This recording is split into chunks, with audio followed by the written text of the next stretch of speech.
Hi friends, இன்றைக்கி நம்ம டே 1 class தான் பார்க்க போகிறோம். அதை பார்ட் 1 பார்ட் 2ன்னு பார்க்கலாம். ஸோ இன்றைக்கி ஃபஸ்ட்டு நம்ம லைன்ஸ் பார்க்க போகிறோம்.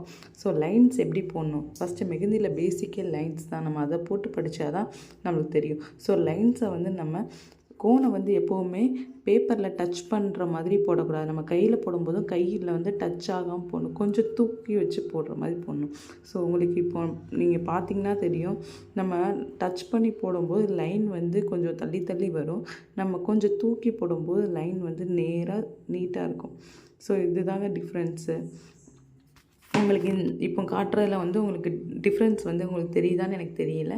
பட் நான் இன்னும் கொஞ்சம் நல்லா ஜூம் பண்ணி உங்களுக்கு காட்டுறேன். அப்போ உங்களுக்கு நல்லா தெரியும் பாருங்கள். ஸோ மெஹந்தியில் ஃபஸ்ட்டு லைன்ஸ் நீங்கள் நல்லா அடிக்கடி போட்டு பாருங்கள். ஸோ ஒரு நோட் போட்டு அந்த நோட்டில் பேசிக்காக ஒரு பேப்பர் ஃபுல்லாகவே நீங்கள் லைன்ஸ் போட்டு பாருங்கள். நோட்டில் போடுறதுக்கு முன்னாடி நீங்கள் ஏதாவது ஒரு ரஃப் பேப்பரில் லைன்ஸ் போட்டு போட்டு போட்டு போட்டு பாருங்கள். அப்படி போடக்கூடாது. ஸோ நான் இப்போ காட்டுறேன் பார்த்தீங்களா, இப்படி நீங்கள் பக்கத்தில் வச்சு போட்டிங்கன்னா அது லைன் தப்பாக வரும். கொஞ்சம் தூக்கி போட்டுருங்க. நான் போடுறேன் பார்த்தீங்களா, இந்த மாதிரி போட்டால் தான் லைன்ஸ் கரெக்டாக வரும். ஸோ பாருங்கள், இன்னும் தெளிவாகவே உங்களுக்கு காட்டுறேன். நம்ம கொஞ்சம் இப்போ பார்த்திங்கன்னா பேப்பருக்கும் அந்த கோனுக்குமான ப்ளேஸ் கேப் உங்களுக்கு தெரியுதா நான் போடும்போது. ஸோ இந்த மாதிரி போட்டால் தான் கரெக்டு. நம்ம பேப்பரை டச் ஆகிற மாதிரி இந்த மாதிரி போடக்கூடாது. ஸோ நான் இப்போ போடுற மாதிரி நீங்கள் போடக்கூடாது. ஸோ நான் ஃபஸ்ட்டு காமிச்சது பார்த்தீங்களா, கொஞ்சம் தூக்கி வச்சு போடுற மாதிரி. ஸோ இந்த மாதிரி நீங்கள் ப்ராக்டிஸ் பண்ணுங்கள். பேப்பருக்கும் கோனுக்கும் நடுவில் கேப் இருக்கணும். ஸோ அந்த மாதிரி தான் நம்ம லைன்ஸ் ஸ்டார்டிங்கில் போட்டு பழகணும். ஸோ இப்போது நம்ம இந்த மாதிரி நீங்கள் போட்டு நல்லா பழகினதுக்கப்புறம் என்ன லைன்ஸ் ஃபஸ்ட்டு பார்க்குறோன்னா ஹரிசாண்டல் லைன். ஸோ இப்போ போடுறோம்ல, அதே மாதிரி ஹரிசாண்டல் லைன் அடிக்கடி போட்டு பாருங்கள். நான் இப்போ காட்டுற எல்லாத்தையுமே நீங்கள் அடிக்கடி போட்டு போட்டு பார்க்க தான் உங்களுக்கு நீட்டாக வரும். ஸோ ஃபஸ்ட்டு ஹரிசாண்டல் லைன் நான் போட்டு பார்க்குறேன். நான் உங்களுக்கு சிம்பிளாக காட்டுறதுக்காக 4 தான் போட்டிருக்கேன்.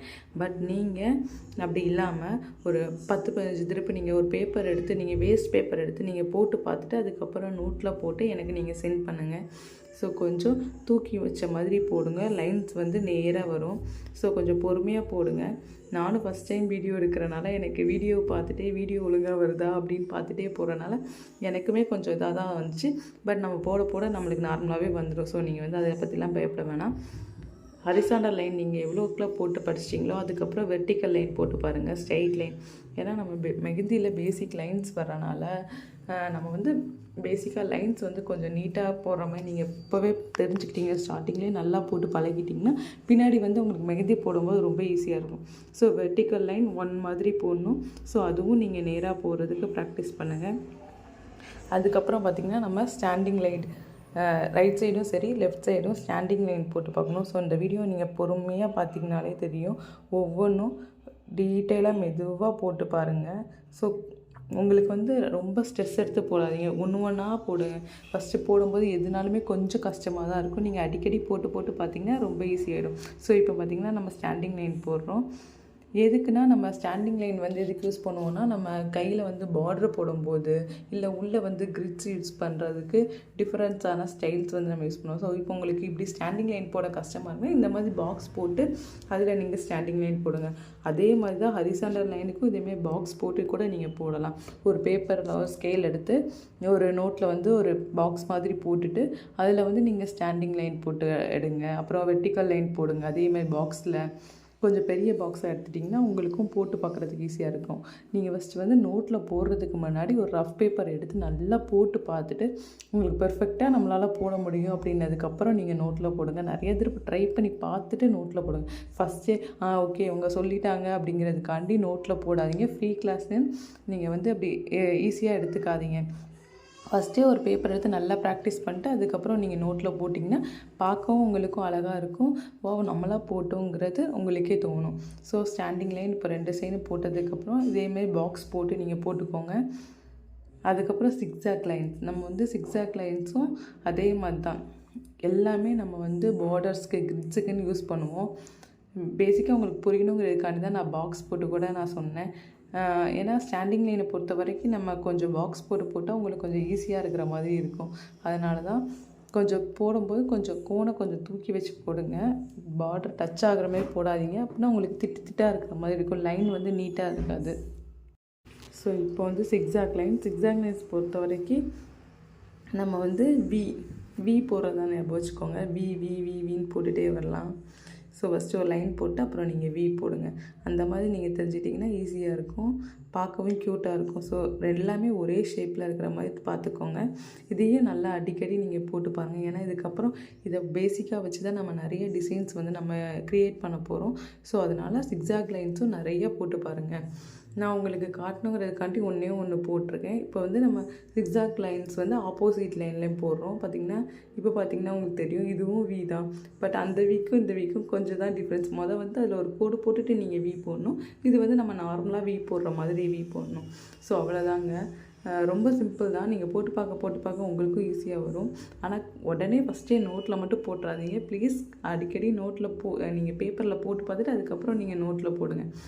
எனக்கு ஃபோட்டோ அனுப்புறது கொஞ்சம் பெர்ஃபெக்டாக அனுப்புங்க. ஸோ டபுள் லைன், இப்போ நம்ம டபுள் லைன் படிக்க போகிறோம். டபுள் லைன்னா ஒன்றும் இல்லை, நம்ம வந்து மேலே ஹரிசாண்டல் லைன் போட்ட மாதிரி 2 லைன் போட்டுட்டு அதில் உள்ளே இருக்க கேப் ஃபில் பண்ணணும். அந்த கேப் ஃபில் பண்ணுறதுலையும் ஒன்று இருக்குது. ஸோ நம்ம வந்து கோனை நல்லா ப்ரெஸ் பண்ணி அதை ஃபில் பண்ணணும். ஒரே லைனில் தான் நீங்கள் ஃபில் பண்ணணும். அப்போ தான் பார்க்க பெர்ஃபெக்டாகவும் இருக்கும், நீட்டாகவும் இருக்கும். ஸோ இந்த டபுள் லைன் போடும்போது கொஞ்சம் பக்கத்தில் போட்டு பாருங்கள். அப்போனா உங்களுக்கு கொஞ்சம் பார்க்கவே ஈஸியாக இருக்கும். இப்போ பார்த்திங்கன்னா தெரியும், நான் ஃபில் பண்ணுறது பார்த்திங்களா, ஒரே ப்ரெஸ்ஸில் அப்படியே ஃபில் பண்ணுறேன். கேப் எதுவுமே இருக்கக்கூடாது. அப்படி இல்லாமல் இருந்தால் தான் பார்க்க அழகாக இருக்கும். ஸோ இதே மாதிரி நீங்கள் டபுள் லைனும் நிறைய டைம் போட்டு பாருங்கள். பேசிக்கே இதுதாங்க. ஃபஸ்ட்டு லைன்ஸ் நம்ம நல்லா ஈஸியாக போட்டு பழகிட்டால் நம்மளுக்கு மற்ற டிசைன்ஸ்லாம் கொஞ்சம் ஈஸியாகவே வந்துடும். ஸோ உங்களுக்கு அதுவும் நான் ரொம்ப ஈஸியாகவே மற்ற டிசைன்ஸ் சொல்லி தரப்போகிறேன். இப்போ 4 லைனில் வந்து நம்ம 2 டிசைன்ஸ் எடுத்துருக்கோம். பார்த்திங்கன்னா மேலே போட்ட டபுள் லைன் மாதிரியே 2 கோடு பக்கத்தில் போட்டு நம்ம வந்து அந்த கேப்ஸை வந்து ஃபில் பண்ணுறோம். நீங்கள் வந்து டபுள் லைன் கேப் ஃபில் பண்ணோன்னா எப்போவும் ஃபில் பண்ணுறதா இருந்தாலும் டபுள் லைன் போட்டுட்டு நீங்கள் ஃபில் பண்ணால் தான் பார்க்க பெர்ஃபெக்டாக நீட்டாக இருக்கும். நம்ம சும்மாவே லைனுக்கு மேலே லைன் போட்டால் பார்க்க நீட்டாக இருக்காது. ஸோ இதை மாதிரியும் நீங்கள் அடிக்கடி போட்டு பாருங்கள். இதுவும் பார்க்க ரொம்ப ஈஸி தான். நீங்கள் போடும்போது ஃபஸ்ட் டைம் தான் உங்களுக்கு கஷ்டமாக இருக்கும், அதுக்கப்புறம் உங்களுக்கு ரொம்பவே ஈஸியாக இருக்கும். ஸோ நீங்களும் மறக்காமல் ட்ரை பண்ணி பாருங்கள். இப்போ இந்த லைன்ஸையும் நம்ம போட்டு முடிக்க போகிறோம். ஸோ உங்களோட டைமை மட்டும் கொஞ்சம் ஸ்பெண்ட் பண்ணுங்கள். சூப்பராகவே நம்ம வந்து மெஹந்தி படிச்சுக்கலாம். ஃப்ரீ கிளாஸுங்கிறனால ஃப்ரீயாக விடாதீங்க. கொஞ்சம் ஸ்ட்ரெயின் பண்ணி படிச்சிங்கன்னா உங்களுக்கு வீட்டிலே இருக்கலாம். நீங்கள் ஃப்ரீயாக இருக்க டைமில் போட்டு பாருங்கள். சும்மா நம்ம டிவி பார்த்துட்டு இருக்க டைமில் போட்டு பாருங்கள்.